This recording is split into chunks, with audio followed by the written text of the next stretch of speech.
What a way to start the morning, right?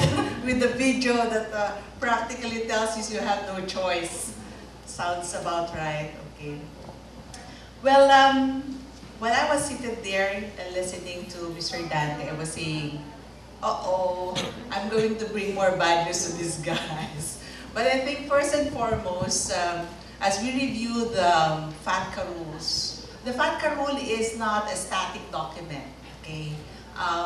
We remember there's a very substantial ruling that came out last year, early January, about January 20.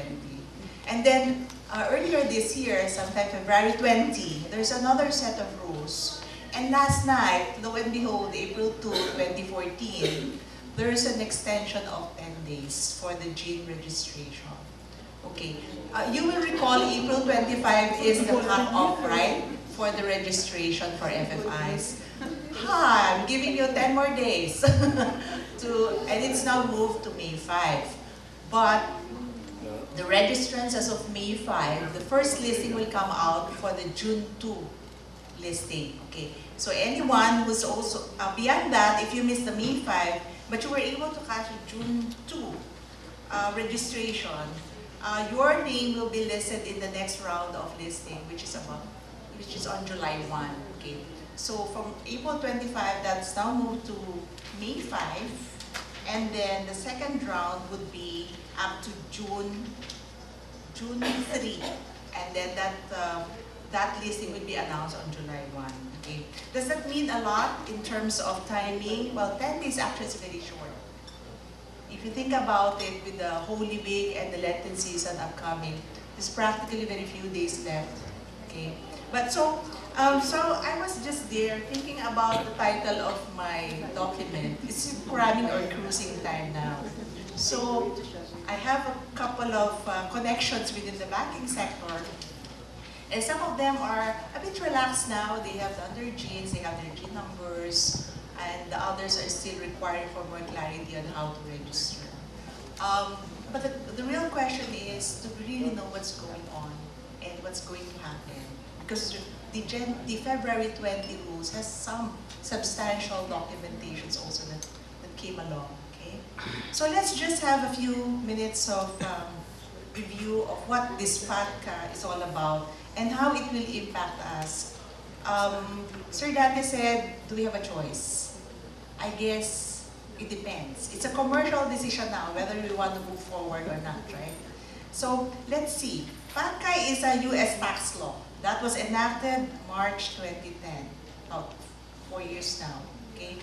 What it aims to prevent is it aims to prevent tax evasion by US persons through the use of offshore accounts held at foreign financial institutions and non-financial foreign entities, or NFFEs. Remember the case of the Swiss banking law? That if you open an account within the Swiss banking law, you're shielded. But eventually that was crushed with subsequent regulations and of course treaties with the participating government. So there's no one, even if you have Swiss bank accounts, you're not protected anymore from that one, right? The U.S. Internal Revenue Service, or IRS, and U.S. Congress believe that many of its U.S. citizens are evading taxes by hiding their assets overseas. And among us, the Philippines, for example, has a very close ties with the U.S. And many of our relatives and friends are actually U.S. passport holders. They do have dual citizens. We have dual citizenship, so they might have two passports, one U.S. passport, another Philippine passport. Okay. By law, we are allowed to do that. Now, these FFIs, or foreign financial institutions, include corporate entities, banks, trustee accounts, asset custodians, hedge funds, private equity funds, investment funds, wealth managers, and take note, insurance companies. Now, the February 20 ruling affects the insurance companies. Okay. To avoid the 30% withholding tax on withholdable payments and other payments received, these FFIs and FFAs must comply with FATCA. Meaning, if they do business with U.S. citizens and U.S. individuals and U.S. entities, they don't have much of a choice if they have a large exposure on that type of income. Okay.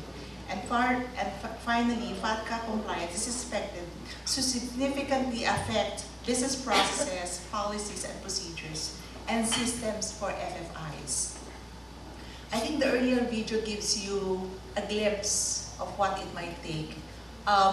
People are coming to me and saying, wouldn't my AMLA process be enough? Wouldn't my existing KYC be enough? Well, to a certain extent, yes, but not purely everything geared towards FATCA, because FATCA has a different purpose. Okay? So revisiting your AMLA, your KYC is a good start, but that's the end game. Okay? So which institutions will be impacted? Just to revisit, these entities would include those that accepts deposit, those that holds financial assets on behalf of the U.S. persons, investment entities, insurance companies or holding companies, and the last item there is holding companies within the expanded affiliated group. Okay, so I think by this time, after 2 years, I've been invited to a couple of FATCA sessions in the past. And at the early stage, I could just imagine people are groping with the definition. By this time, I assume you would have memorized the 500+ document. And you would have known what the definition of each of those entities mean, right? But the bad news is the February 20 regulations is another 500+ set of regulations. So that makes it about a 1,000-page document. Okay.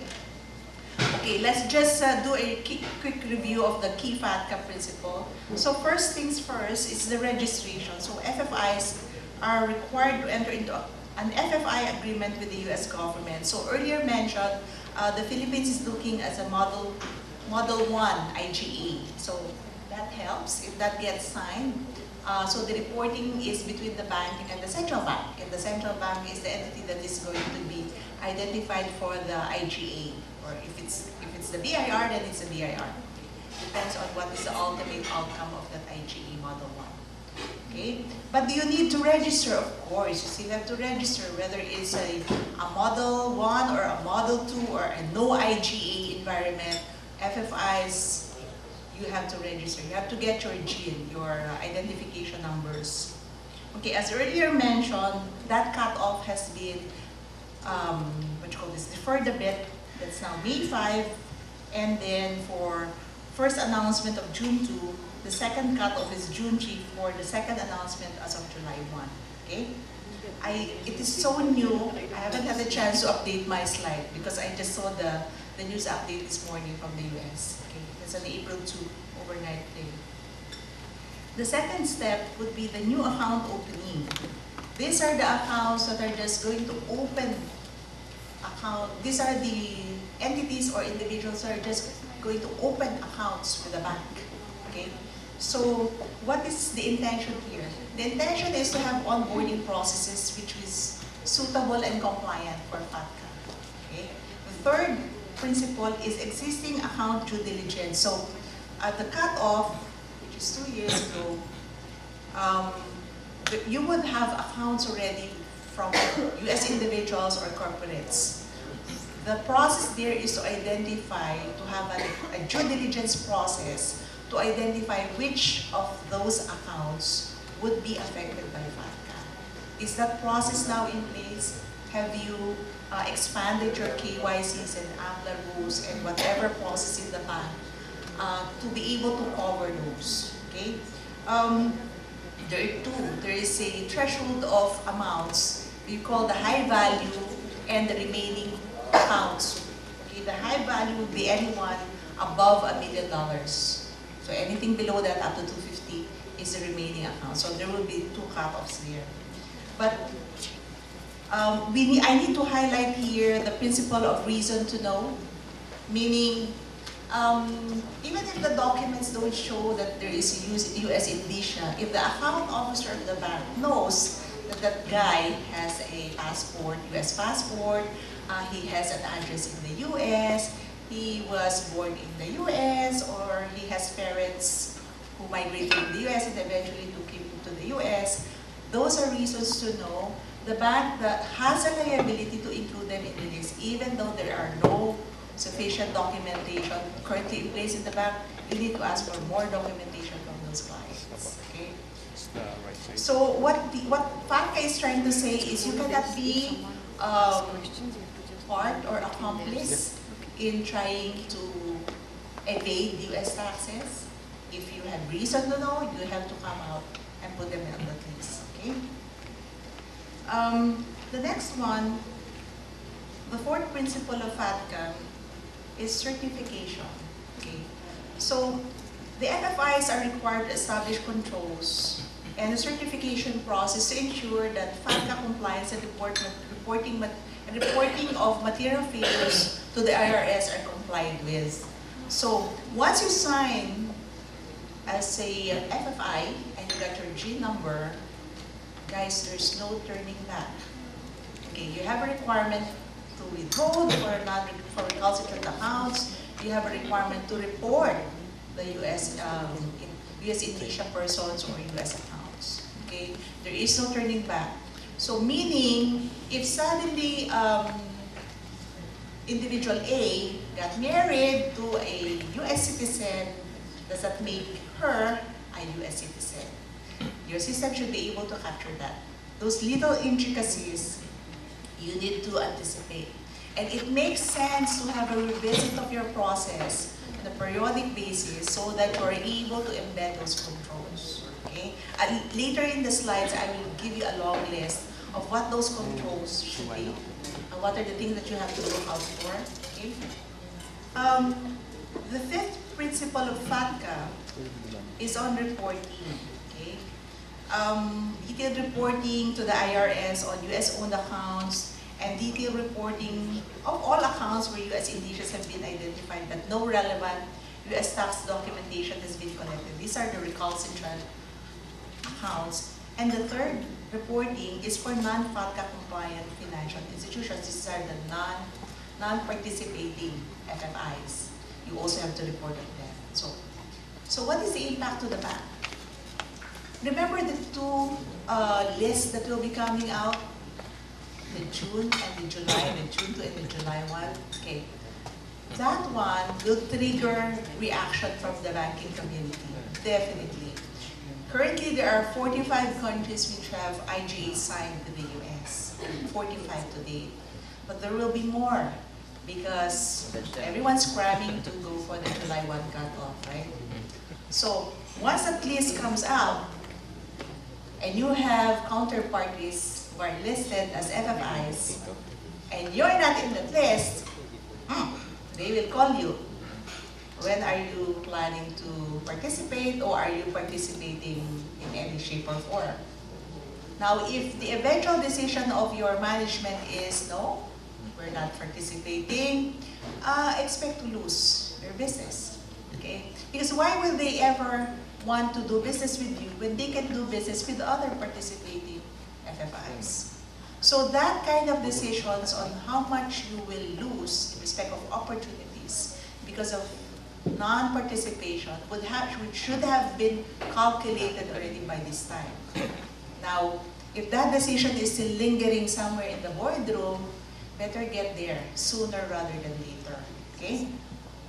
The last item there is about withholding. So you know for a fact who are the recalcitrant ones, there is a mandate to withhold the 30% on all withholdable payments from those accounts. Okay?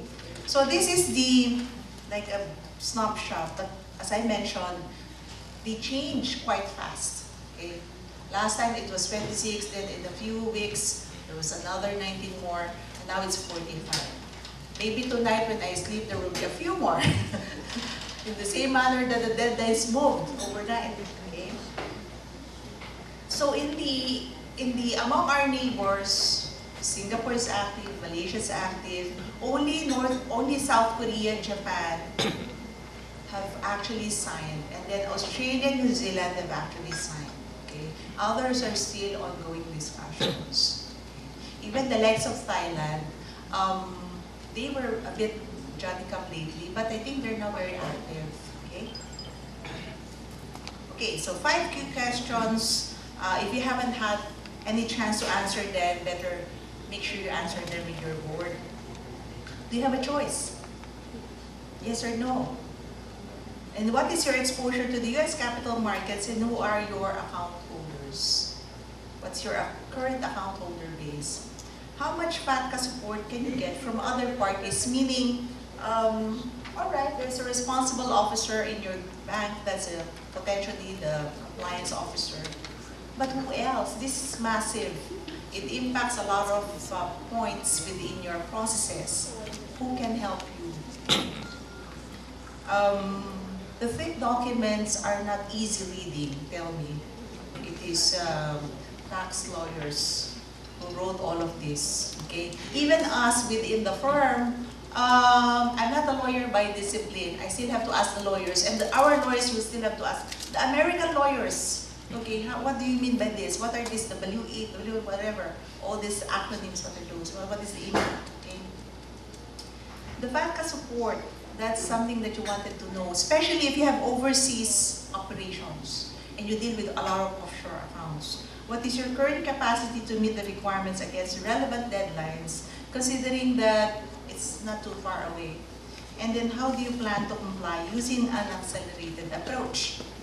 If eventually you said, I am going to comply, how do you quicken or speed track, facilitate that compliance? Okay? So, okay, on the updates, like I've mentioned, 2 sets of regulations were published on February 20. So most of these will be modifications to the final FATCA regulations and harmonization of chapters 3, 6I and sections 3406.